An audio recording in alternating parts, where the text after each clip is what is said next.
Et on revient à Tahiti. La direction territoriale de la protection judiciaire de la jeunesse est à la recherche de familles d'accueil. Elle lance une série de colloques qui se tiendront en septembre pour informer et inciter les familles à prendre part au programme. Les familles d'accueil hébergent chez elles des enfants qui sont considérés comme étant en danger. La première rencontre a lieu ce samedi 2 septembre à la mairie de Papeete. Elle débutera à partir de 9 heures.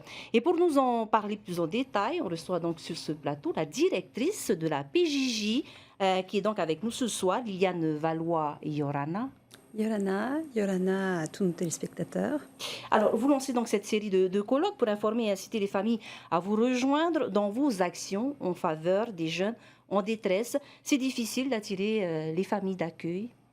Alors en fait, c'est pas tellement que c'est difficile d'attirer les familles d'accueil, mais c'est qu'on souhaiterait qu'il y ait des gens bien éclairés qui puissent participer à cette œuvre sociale générale qui est d'aider des jeunes qui ont pris un mauvais chemin, des gens qui se sentiraient capables, soit parce qu'ils ont eux-mêmes élevé leurs enfants, soit parce qu'eux-mêmes ont peut-être été des enfants qui n'étaient pas des enfants très très sages quand ils étaient jeunes et qu'ils se disent qu'ils peuvent peut-être aider quelqu'un d'autre. En tout cas, des gens qui veulent participer voilà, à cette mission qui est une mission qui revient à tout le monde, de s'occuper des enfants du Fénois et donc d'ouvrir leurs portes et d'offrir un cadre de vie sécurisant pour ces jeunes. Donc la PJJ recherche des profils particuliers. Voilà. C'est une campagne de recrutement, c'est une première édition ou vous en avez déjà organisé d'autres? Oui, alors on peut appeler ça campagne de recrutement, mais c'est vrai que la sémantique n'est pas très adaptée puisque ce n'est pas un emploi. Voilà.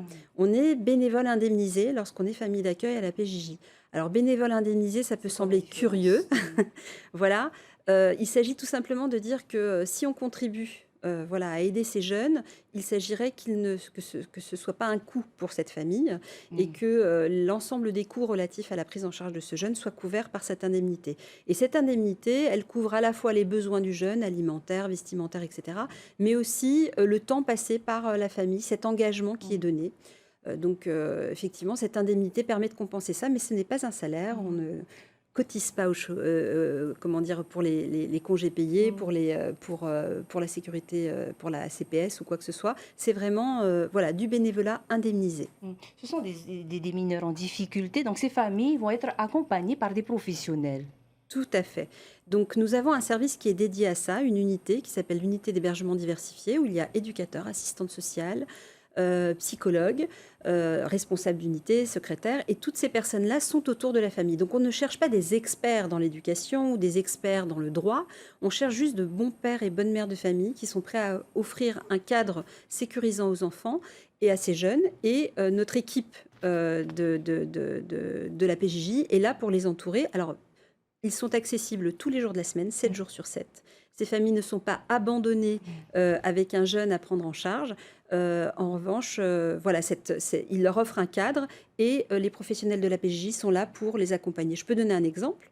Un enfant, par exemple, qui serait pris en charge, un jeune, et la famille d'accueil qui appellerait le service en disant « Écoutez, le jeune, il s'est enfermé dans la salle de bain depuis ce matin, il ne veut plus parler, on ne sait pas quoi faire, comment peut-on faire ?» On peut appeler à ce moment-là, il y a un numéro 7 jours sur 7, notre équipe pour que, ensemble, on trouve une solution. L'équipe peut se déplacer aussi. Donc l'idée, c'est vraiment que cet accompagnement, la famille ne se retrouve pas seule. Et le placement, c'est un placement pour un seul jeune. Voilà, parce que l'idée, c'est que ce jeune-là, il faut l'accompagner sur un temps très court. En général, c'est quelques mois, rarement plus d'une année. Et l'idée, c'est que pendant ce temps-là, on puisse offrir ce cadre qui permette aux jeunes de changer de voie. Voilà. Liliane, vous avez besoin de combien de familles d'accueil pour le moment? On aurait besoin d'une trentaine de familles d'accueil sur l'ensemble du territoire, mais principalement sur Tahiti et Moorea, puisque c'est là que la scolarité, la formation, l'accès même parfois à l'emploi pour ces jeunes existe. Donc et puis c'est là où notre activité est la plus importante. Voilà. Alors, première réunion, c'est donc ce samedi 2 septembre. Quelles sont les autres dates? Très bien. Donc c'est ce samedi 2 à la salle du conseil municipal de 9 h à 11 h. À Taravo, le 9 septembre, à la salle du site du parc Tea Puta, à côté de la gendarmerie. Donc ça, c'est à Taravo. Et à Moorea, le 16 septembre, à l'amphithéâtre du Criob. Voilà, c'est ces 3 dates-là. Et nous mettons à disposition un numéro de téléphone dédié.